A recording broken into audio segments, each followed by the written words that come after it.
আজকের ব্লগটা শুরু করছি মধ্যরাত্রি থেকে। এখন প্রায় রাত 1:30 বাজে। এখনই এই ব্লগটা শুরু করছি, তার কারণ হচ্ছে চারিদিকে এত ঝড়ঝাপটা মারাত্মক পরিমাণ হচ্ছে, একই সঙ্গে কারেন্ট চলে গেছে। তাই ভাবলাম ওপরের গাছগুলোর কি অবস্থা সেগুলো একবার গিয়ে দেখে আসি। তাই দরজা না খুললেও একবার চোখের দেখা দেখতে আসার জন্য এই মাঝরাতে উঠে আসা। তাই জন্য আজ থেকে ব্লগটা শুরু করি, দেখি কাল পর্যন্ত কি হতে থাকে আমাদের। কাল রাতের ঝড় বৃষ্টির পর আর সকাল থেকে ছাদে আসা হয়নি। এত বৃষ্টি, এত মারাত্মক বৃষ্টি সারাদিন আর ছাদটা এসে দেখতে পারিনি কি অবস্থা। সকালবেলা একবার এসছিল বাবা, এসে সব গাছে নাকি জল জমেছিল, সেগুলো সব ফেলে দিয়েছে। এই অ্যাসবেস্টারটা তো আর তুলে লাভ নেই, এটা 10 বার পড়ে যায় খালি। এখানে অ্যালার্ম দেওয়া থাকে, পড়ে পড়ে ভেঙেও গেছে, দেখতে পাচ্ছ তোমরা। আর একই সঙ্গে চারিদিকে মাটি কাদা একাকার হয়ে গেছে ছাদ, আর কিছু বলার নেই। এদিকে গাছপালাগুলোর অবস্থা দেখি, একেবারে পাতা পাতা ঝরে গোড়ায় পড়ে একাকার পুরো।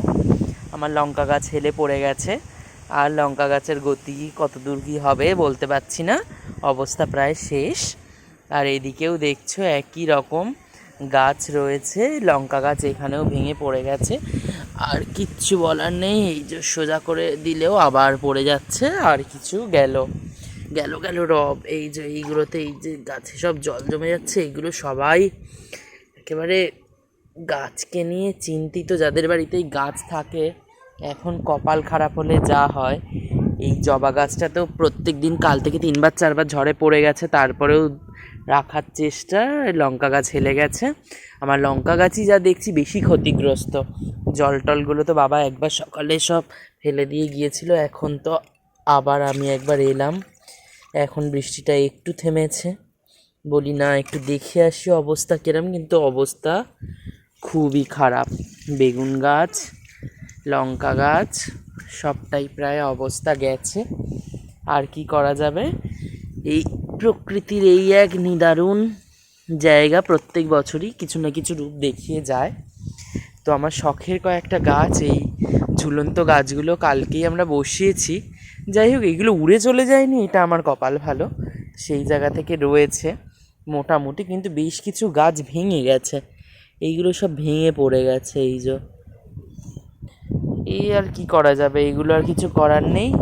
পরে এগুলো আবার পরিস্থিতি ঠিকঠাক হলে এইগুলোকে ঠিক করতে হবে, কিচ্ছু করার নেই। অবস্থা খুবই খারাপ। দেখছো এইগুলো রয়েছে মোটামুটি ঝুলন্ত গাছগুলো যেটুকু থাকার, এইগুলো তো সবই জল বেঁধে গেছে, কত জলই বা ফেলবো। একটু পরে বৃষ্টি হলে আবার এগুলো দাঁড়িয়ে যাবে, কিন্তু জল দাঁড়ানোটা খুব একটা গাছের পক্ষে ভালো নয়। এখন ভালো নয়, আমার ইচ্ছায় তো আর হবে না, প্রকৃতি যেমন চাইবে তেমন আমাদের চলতে হবে। কিন্তু যারা আমরা গাছ ভালোবাসি, আমাদের একটা বিরাট ক্ষতিই বটে। এই ক্ষতি কতটা পূরণীয় জানি না। এইটাতে আমার পচা সমস্ত সবজি আনাজের খোলা টোলা জমাই, জল ভরে একেবারে ফুলে ফেপে উঠেছে, কিছু বলার নেই। আমার সাধের গাছ, এখানে লাউ গাছটার তো গতি শেষ হয়েই ছিল, এখানে যেটুকু ঝিঙে গাছ ধরেছিল, ঝিঙে গাছ বরবটি গাছ সব ঝড়ে ওপার থেকে উল্টে এখানে এসে পুরো মন্ড হয়ে দলা পাকিয়ে রয়েছে। এটা ঠিক করলেও আমার আর কতটুকু সুবিধা হবে জানি না। পুঁই শাক গাছ এই একটা, এই গাছের অবস্থা খারাপ। পুঁই শাক গাছ যতবার তুলে দিই ততবার পড়ে যায়, এখানেও পুঁই শাকগুলো মরে পড়ে রয়েছে। আর এইটাতে তো জল বেঁধে গিয়েছিল, সকালে নাকি বাবা এসে ঠিক করে দিয়ে গেছে।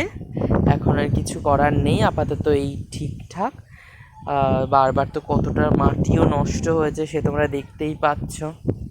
এদিকের গাছপালাও অবস্থা খুব একটা ভালো না, জল টল বেঁধে পড়ে গেছে। এখানেও এই দুটো গাছের কালকের বসানো হয়েছিল বোতল কেটে, সব জল ধরে গেছে। যাই হোক, মোটামুটি এখন পরিস্থিতি আগের থেকে একটু স্বাভাবিক। এটাতেও জল দাঁড়িয়ে গেছে, সব কটা গাছেরই অবস্থা খুব একটা ভালো না। সব জল দাঁড়িয়ে গেলে গাছগুলো থাকে না। যাই হোক, এক ঝলক আমাদের লেকটা দেখাই। আবার ঝড় হচ্ছে, দাঁড়ানোর স্কোপ নেই এখানে, ঝিলের হাওয়া আরও মারাত্মক। প্রচণ্ড। একটু বৃষ্টিটা থামলো বলে ভাবলাম একটু ছাদটায় ঘুরে আসি, আর ছাদে ঘোরা যা ঝড় হচ্ছে, এখানে দাঁড়াতে পারছি না, মনে হচ্ছে না উড়িয়ে নিয়ে চলে যাবে। কিন্তু দূরে প্রচণ্ড, সারা রাস্তা জলে জলাকার, দেখতেই পাচ্ছ রাস্তায় পুরো জল উঠে গেছে, একদম মারাত্মক লেভেলের জল, ঝড়। এখানে এইগুলো, এই জমিটা যেটুকু ফাঁকা ছিল জলে জলপূর্ণ একেবারে, আর ঝিল তো ওপারে ডুবে গেছে, জুম করলে কি বোঝা যাবে। ঝিলের এই যে রাস্তাগুলো দেখছো সোজা সরসুনা কলেজের দিকে গেছে, টোটালটাই পুরো জলমগ্ন যাবে। এইদিকে অবস্থা খারাপ, গাছপালা ঝড়ে কত কি হয়ে গেছে। রাস্তাও পুরো জলে জলাকার, দেখতেই পাচ্ছ। এখানেও রাস্তাতে জল উঠে গেছে। সারা রাত প্রচুর এত বৃষ্টি হয়েছে, তার মধ্যে কারেন্ট ছিল না, এটা হচ্ছে আরও মারাত্মক লেভেলের কষ্ট। আমি তো দরজা বন্ধ করলে গরম হয়, দরজা খুললে বৃষ্টির ঝাপটা পাওয়া যায়। বাড়ির সামনের রাস্তাও এরকম জলপূর্ণ, দেখতেই পাচ্ছ। সে আর কি বলা যাবে। সব থেকে বিরাট বড় কষ্ট যা হলো আজকে রে, আমার গাছগুলোর তো একটা বিরাট ক্ষতি, প্রচুর। আর সব থেকে বড় কথা, আমরা কিছু টব কালকে নামিয়ে রেখেছিলাম, একটু আগাম সতর্কতা যা হচ্ছিল সেই দেখে। এই গাছটা আমার সূর্যমুখী গাছ, এরও অবস্থা খারাপ, ভেঙে নুইয়ে পড়েছে। এগুলো আর কি নতুন করে একটু চেষ্টা করতে হবে যতটুকু বাঁচানো যায়, না হলে আবার পরবর্তীতে চেষ্টা করতে হবে নতুন করে গাছ তোলার। আর যেটুকু রেখেছিলাম সেটুকু একটু দেখাই, যে যেটুকু নামিয়ে রেখেছিলাম সেটুকুর গতিটা কত, সেগুলো রেখেছিলাম বলে একটু রক্ষা, নচেত সেগুলো আর কিছু করা যেত না। এখানে দেখো পুরো জলে একবারে একাকার। এখানে এই গাছগুলো ভেতরে তুলে রেখেছিলাম, যেহেতু ইনডোর প্ল্যান্ট, মূলত একটু বৃষ্টির জল খাওয়ানোর জন্য বাইরে দিয়েছিলাম, কিন্তু আমি বলি যে না, তুলে রাখি, আবার জল যতই খাক, বৃষ্টিতে ঝড় ঝামেলায় কোথায় উড়িয়ে নিয়ে চলে যাবে, গাছ আর হাতে পাবো না।